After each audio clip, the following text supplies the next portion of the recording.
గురూజీ 72 గంటల్లోనే ఫోన్ లోని అద్భుతమైన జ్యోతిష్య పరిష్కారం చూపిస్తారు. నమ్మండి నమ్మకపోండి, ఇది నిజం. శ్మశాన కాళి రుద్ర చౌడీదేవి ఆరాధకులు నంబర్ 1 వశీకరణ స్పెషలిస్ట్. గురూజీ మనిషి పుట్టుక నుండి చనిపోయే వరకు వచ్చే అన్ని క్లిష్టమైన సమస్యలకు పరిష్కారం ఇక్కడ లభిస్తుంది. విద్య, ఉద్యోగం, వ్యవహారం, స్త్రీ ప్రేమ, పెళ్లి, సంతానం, స్త్రీ పురుష వశీకరణం, భూవశం, భార్యాభర్తల కలహాలు, కోర్టు సమస్యలు, విడాకుల సమస్యలు, చేతబడి, అప్పుల బాధ, ఇంకా మీకు ఎలాంటి సమస్యలు ఉన్నా 72 గంటల్లోనే శాశ్వత పరిష్కారం చేయబడును. గజాననం భూతగణాదిసేవితం కపిత్త జంభూఫలచారుభక్షణం ఉమాసుతం శోక వినాశకారణం నమామి విఘ్నేశ్వర పాద పంకజం. చూస్తున్నటువంటి ప్రేక్షకులకు స్వాగతం.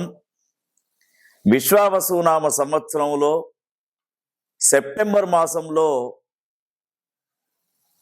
12 రాశుల వారికి గ్రహస్థితి ఏ విధంగా ఉండబోతూ ఉంది,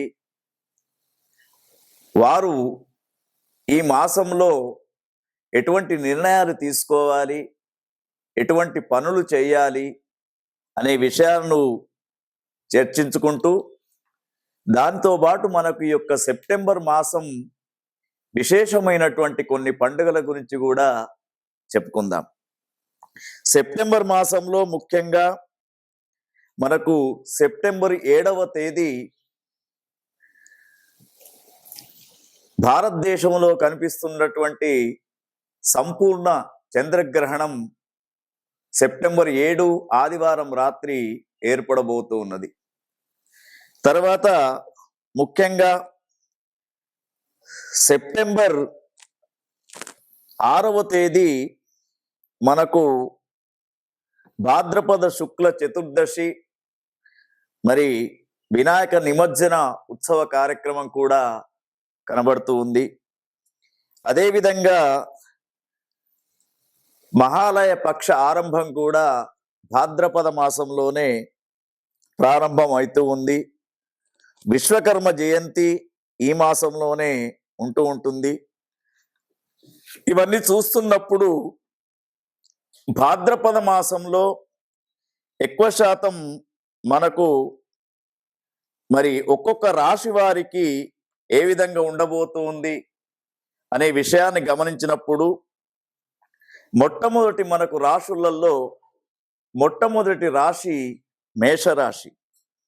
మేషరాశి జాతకులను గమనించినప్పుడు వీరికి సెప్టెంబర్ మాసంలో సూర్యుడు 5, 6వ స్థానంలో కనిపిస్తూ ఉన్నాడు. మరి ఈ యొక్క సూర్యుని యొక్క స్థానాలను బట్టి చూసినప్పుడు మనకు వీరికి 15 రోజులు సూర్యుడు అనుకూలంగా, 15 రోజులు మధ్యమంగా కనబడుతూ ఉన్నాడు. తర్వాత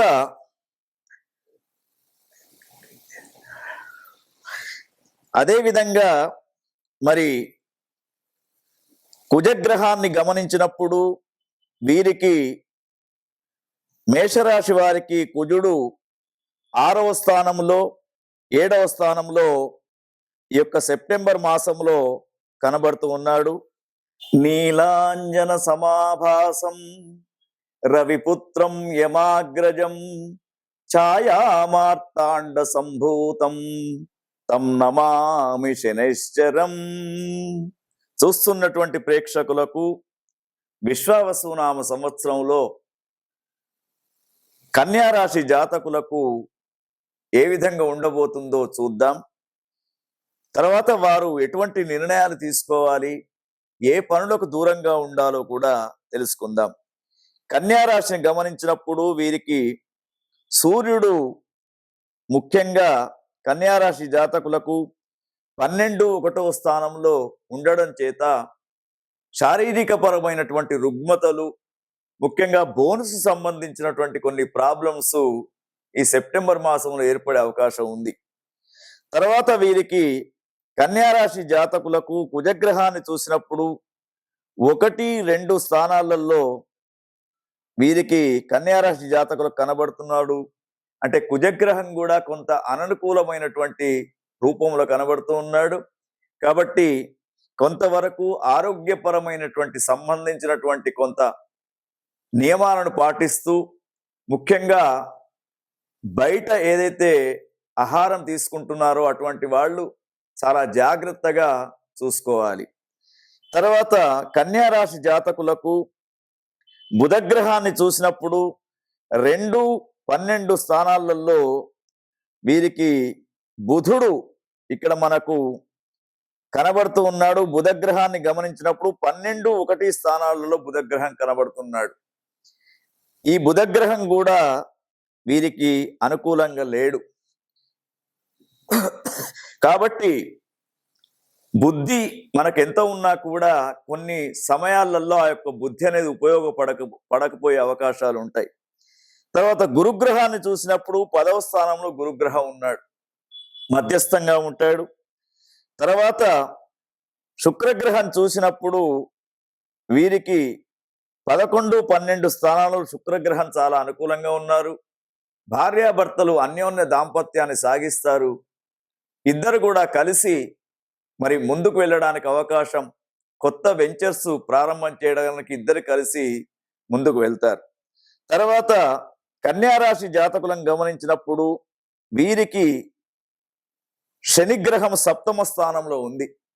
ఎప్పుడైతే 7వ స్థానంలో శనిగ్రహం యొక్క సంచారం ఉంటుందో ఆకస్మిక ప్రమాదాలు, అనుకోనటువంటి సంఘటనలు, మానసిక క్లేశాలు ఎదురయ్యే అవకాశం ఉంది. కాబట్టి కొంతవరకు శని ఆరాధన తప్పకుండా ఈ మాసంలో చెయ్యాలి. తర్వాత వీరికి రాహువు కేతు గమనించినప్పుడు 7వ స్థానంలో, రాహుగ్రహాన్ని గమనించినప్పుడు కన్యా రాశి వారికి 6వ స్థానంలో, తర్వాత కేతుగ్రహాన్ని గమనించినప్పుడు 12వ స్థానంలో కనబడుతూ ఉన్నాడు. మొత్తానికి మనం గ్రహస్థితిని గమనించినప్పుడు కన్యా రాశి జాతకులకు ముఖ్యంగా లాభస్థానంలో శుక్రుడు అనుకూలంతో ఉండడంతో వీరికి శరీర బలం అనేది పెరుగుతూ ఉంటుంది. కీర్తి, కార్య విజయము, ఆర్థిక లాభము, సంతృప్తికరమైనటువంటి భోజన సౌఖ్యం కూడా వీరికి లభించే అవకాశం ఉంది. శుభ ఫలితాల కోసం కొన్ని గ్రహాల యొక్క ఆరాధన చేస్తూ వీరు మరి ఈ కన్యా రాశి జాతకులు చంద్రగ్రహం యొక్క దోషానికి సంబంధించినటువంటి దాన ప్రక్రియ కూడా చేయడం వీరికి శ్రేయస్కరం. తర్వాత వీరు ఆంజనేయ స్వామి యొక్క ఆరాధన చేయడం వీరికి శ్రేయస్కరంగా చెప్పబడుతూ ఉంది. ఓం తత్సత్. సింహరాశి జాతకులకు ముఖ్యంగా 8వ స్థానంలో శనిగ్రహ సంచారం కొంతవరకు ఆలోచించవలసినటువంటి విషయం. రాత్రిపూట ప్రయాణాలు కొంతవరకు ఇబ్బందిగా ఉంటాయి. మరి కొన్ని సమస్యలు ఎదురయ్యే అవకాశం ఉంది. రాజకీయ రంగంలో ఉన్నటువంటి వారికి తమ చుట్టూ ఉన్నటువంటి వారే మీ పైన లేనిపోయినటువంటి మరి ఒక రకమైనటువంటి ద్వేషాన్ని పెంచుకునే అవకాశం కనబడుతూ ఉంది. కాబట్టి 8వ స్థానంలో ఉన్నటువంటి శనిగ్రహం యొక్క ఆరాధన కూడా వీళ్ళు చెయ్యాలి. ముఖ్యంగా ఆంజనేయ స్వామికి మంగళవారం కానీ శనివారం కానీ విశేషమైనటువంటి పూజలు చేస్తూ శనిగ్రహం యొక్క బాధ నుండి తప్పించుకోవాలి. ఆకస్మికమైనటువంటి ప్రమాదాలు కూడా ఏర్పడే అవకాశం ఉంది. అవి వాహన ప్రమాదాల రూపంలో కనబడుతున్నాయి. కాబట్టి సింహరాశి జాతకులు చాలా జాగ్రత్తగా భగవంతుని యొక్క ఆరాధన చేస్తూ ఈ సెప్టెంబర్ మాసాన్ని గడపవలసిందిగా మరి మనకు సూచిస్తూ ఉన్నాం. ఓం తత్సత్.